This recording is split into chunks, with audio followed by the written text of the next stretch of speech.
নমস্কার বন্ধুরা, আবার চলে এসেছি নতুন নতুন রেসিপি নিয়ে তোমাদের কাছে। আজকে আমি বানাবো কচুর তরকারি, আলু কচুর তরকারি বানাবো, পুরো নিরামিষ। যারা নিরামিষ সবজি পছন্দ করে অবশ্যই তাদের এই সবজিটা পছন্দ হবে।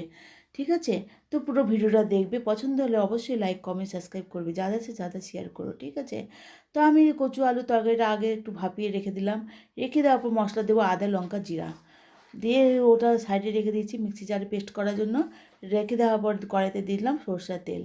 সরষের তেল দিয়ে একটু বেশি করেই সরষের তেল দিবে। ঠিক আছে, প্রথমে কম দিলাম, প্রথমে লাগলে আরও দেবো। তো কচু তো আলু তরকারিটা দিয়ে দিলাম, সেদ্ধ করারটা দিয়ে দিলাম স্বাদ মতো লবণ আর হলুদের গুঁড়ো দিয়ে দেওয়ার পর ভালো করে নাড়াচাড়া করে নিচ্ছি, মানে ভাজা ভাজা করে নেব। ঠিক আছে, ভাজা ভাজা করে নেওয়ার পর ওটা সাইডে রেখে দিলাম।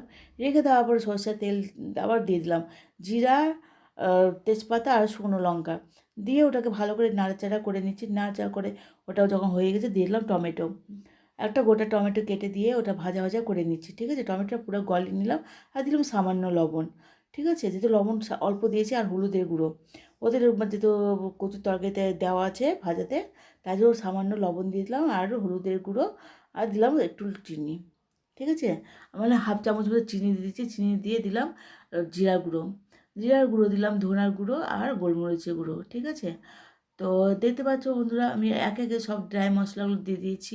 দিয়ে দেওয়ার পর ওটা এবার ভেজে নিচ্ছি, মানে যত ভাজবে মশলাটা কষবে ততটাই ভালো হবে। তো দিয়ে দিলাম গুঁড়া লঙ্কা। তো গুঁড়া লঙ্কা দিয়ে পর ওটা আবার ভাজা ভাজা করে নিচ্ছি। তো যে মশলাটা আমি পেস্ট করার জন্য রেখেছিলাম ওই মশলাটাও দিয়ে দিলাম, মানে আদা লঙ্কা জিরাটা। ঠিক আছে, দিয়ে ভালো করে এবার কষে নিব মশলাটাকে, মানে ভালোভাবে মশলাটা কষে নিচ্ছি। কষে নেওয়ার পর কচুটা দিয়ে দিলাম। তো কচুটা দিয়ে ভালো করে কষতে হবে। ঠিক আছে, নিরামিষ তরকারি তো, নিরামিষ তরকারি যতটা কষবে বন্ধুরা ততই খেতে ভালো লাগবে। তো আমি ভালো করে কষে নিচ্ছি।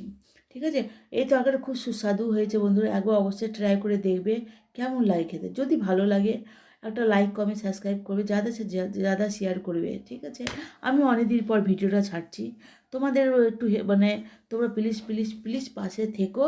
আর আশা করি তোমাদের ভালোবাসা, তোমাদের যে আশীর্বাদ থাকে অবশ্যই আমার চ্যানেল অবশ্যই মানে গ্রো করবে। আমি মানে চেষ্টা করবো প্রতিদিন ভিডিও আপলোড করার। ঠিক আছে, তো প্লিজ প্লিজ প্লিজ পুরো ভিডিও দেখবে, স্কিপ করবে না। ঠিক আছে, তো আমি গরম জল দিয়ে দিয়েছি। ঠিক আছে, যে কোনো সবজিতে গরম জল দিবে। ঠিক আছে, দিলে স্বাদটা খুব সুন্দর হয়। দিয়ে এবার আমি ভালো করে এটাকে একটু শুকনো শুকনো করে নেব। তো টকবকে যখন ফুটে যাবে পুরো শুকনো করে এবার দিয়ে দিলাম একটু গরম মশলা। ঠিক আছে, তো গরম মশলা দেওয়ার পর বন্ধুরা অবশ্যই একটু ঘি দিয়ে দিবে। ঠিক আছে, আমি ঘি দিতে ভুলে গেছি, তোমরা অবশ্যই একটু ঘি দিয়ে দিবে। ঠিক আছে, ঘি দেয় ভালো করে এবার মানে নিরামিষ তরকারি তো একটু ঘি গরম মশলা দিলে খুব সুন্দর টেস্ট আসে। তো আমি একটু সরি আবার ঘিটা দিয়েছি, ভুলে গেছি, লাস্টে ঘি দিয়েছি তো ভুলে গেছি। ঘি গরম মশলা একটু দিয়ে দিবে। ঠিক আছে, তো দিয়ে এবার আমি ভালো করে এবার নাড়াচাড়া করে নিয়েছি। করে নিয়ে দেখে শুকনো শুকনো হয়ে গেছে। এরা তুমি গরম গরম ভাত, রুটি, পরোটা, তরকারি, মানে এই সঙ্গে নান সহ সব কিছু দিয়ে খেতে পারবে। পছন্দ লাইক অবশ্য, বাই।